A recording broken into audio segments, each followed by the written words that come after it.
வணக்கம். Welcome to அழகி channel. வாங்க, இன்றைக்கி நம்ம வீட்டில் என்ன காய்கறியெல்லாம் அறுவடை பண்ணியிருக்கேன்னு உங்களுக்கு காமிக்கிறேன். பொன்னாங்கண்ணி கீரை இன்றைக்கி செஞ்சுக்கலாம் அப்படின்னு சொல்லி இன்றைக்கி பொன்னாங்கண்ணி கீரை பொரிச்சிட்டு வந்திருக்கேன். சிகப்பு பொன்னாங்கண்ணி, அதுக்கப்புறம் பப்பாளி பழம் வந்து கட் பண்ணிட்டு வந்தேன். பார்க்குறதுக்கு எனக்கு காய் மாதிரி இருந்துச்சுங்க. கொஞ்சம் காயாக சாப்பிட்டா தான் எனக்கு பிடிக்கும். அப்படிங்கிறனால பார்க்குறதுக்கு தான் காய் மாதிரி இருந்தது, ஆனால் பழுத்து இருக்குது உள்ளே.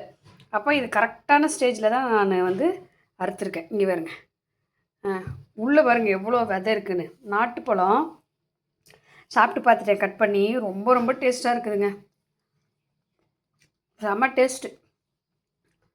இந்த மாதிரி விதை இருக்கிற பழம் தான் நான் முக்கால்வாசி காய் பழம் எல்லாமே விவசாயம் பண்ணுவேன். விவசாயம்னா பெரிய விவசாயம் இல்லை, நம்ம வீட்டில் நடுறதே இப்படி தான். அந்த விதை இல்லாத விஷயம்லாம் எனக்கு பிடிக்கவே பிடிக்காது. நான் வாங்க கூட மாட்டேன் கடையில் வாங்கவும் மாட்டேன். அது எனக்கு முக்கால்வாசி சாப்பிடவும் மாட்டேன். எனக்கு இந்த மாதிரி இருந்தால் தான் ரொம்ப பிடிக்கும். செம்ம டேஸ்ட்டாக இருக்குதுங்க. டேஸ்ட்டு சொல்லவே முடியல, அந்த அளவுக்கு ரொம்ப டேஸ்ட்டாக இருக்குது. சரி, கட் பண்ணி சாப்பிட்டு பார்த்துடலாம் அப்படின்னு பார்த்தேன். இன்னும் கூட ஒரு நாள் முன்னாடி நான் கட் பண்ணலாம், அந்த அளவுக்கு தான் இருக்குது. அதுக்கப்புறம் எலுமிச்சம்பழம். எப்பயுமே எலுமிச்சம்பழம் நம்ம வீட்டில் இருக்கும். இது வந்து கொஞ்சம் அப்படி இப்படி இருக்கிற பழத்தில் எடுத்து வச்சிட்டேன். இங்கே பாருங்கள், நல்ல பழம் இங்கே வச்சுருக்கேன். எதுக்கு அப்படின்னு கேட்டிங்கன்னா, ஊறுகாய் போட்டுக்கலாம். வானம் பார்த்த மிளகா வந்து ரொம்ப நல்லா செவந்துருச்சு எல்லாமே. அந்த மிளகா போட்டு பண்ணால் ஊறுகாய் வித்தியாசமான டேஸ்ட்டாக இருக்குதுங்க, ரொம்ப ரொம்ப டேஸ்ட்டாக இருக்குது. அதனாலேயே இந்த பழம் இப்போ நம்ம எடுத்து வச்சுருக்கோம். ஊறுகாய் போட்டுக்கலாம் அப்படின்னு சொல்லி இந்த எலுமிச்சம்பழம் எடுத்து வச்சுருக்கேன். அப்புறம் ஒரு பாவக்காய் வந்து இன்றைக்கி பொறிக்கலாம், நாளைக்கு பொறிக்கலாம், இந்த காய் இருக்குது அந்த காய் இருக்குது அப்படின்னு சொல்லியே விட்டுட்டேங்க. விட்டுட்டு பார்த்திங்கன்னா கொஞ்சம் பழுத்துருச்சுங்க. கொஞ்சம் இல்லை, நல்லாவே பழுத்துருச்சு. ஆனாலும் நம்ம இதை வேஸ்ட் பண்ண மாட்டோம். இன்றைக்கி கட் பண்ணி கொஞ்சமாக மிளகா பொடி போட்டு அப்படியே எண்ணெயிலேயே லைட்டாக வறுத்து இந்த கீரைக்கு இன்றைக்கி அதான் சைட் டிஷ்.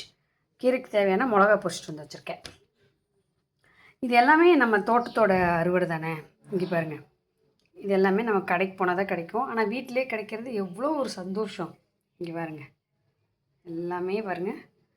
இன்னும் பீர்க்கங்காலாம் இருக்குது நம்ம வீட்டில், அது இன்னும் அறுவடை பண்ணலை. உங்களுக்கே தெரியும். எனக்கு இந்த பப்பாளி பழம் தான் ரொம்ப சந்தோஷமாக இருக்குது. பயங்கர டேஸ்ட்டுங்க, செம்ம டேஸ்ட்டாக இருக்குது. சின்ன இடம் தான் நம்மளோடது, 10க்கு 20 இருக்குன்னு நினைக்கிறேன் அந்த இடத்துல தான் நம்ம இதெல்லாம் பண்ணிகிட்ருக்குறோம். ஒரு குட்டி இடம்தான். அந்த குட்டி இடத்துலையே நமக்கு பாருங்கள் இது எல்லாமே கிடச்சிருக்கு பாருங்கள். அதுக்கப்புறம் வாழைப்பழம் பார்த்துருப்பீங்க, வாழைப்பழம் கிடைக்குது. அப்புறம் சீத்தாப்பழம்லாம் பார்த்துருப்பீங்க. சின்னதாக நம்ம வீட்டுக்கு என்ன வேணுமோ சீசனுக்கு தகுந்த மாதிரி நான் விவசாயம் பண்ணி எடுத்துப்பேன். இன்றைக்கி இதான் வீடியோ நம்ம வீட்டில். இன்றைக்கி கீரை மசியல், பாவக்காய் வறுவல், இன்றைக்கி பப்பாளி பழம். அதான் நம்மளோட விளைச்சல். காய்கறி பழங்கள் இது போதாதா ஒரு வீட்டுக்கு? எனக்கு தாராளமாக போதுங்க. பாய், அடுத்த வீடியோவில் சந்திக்கலாம்.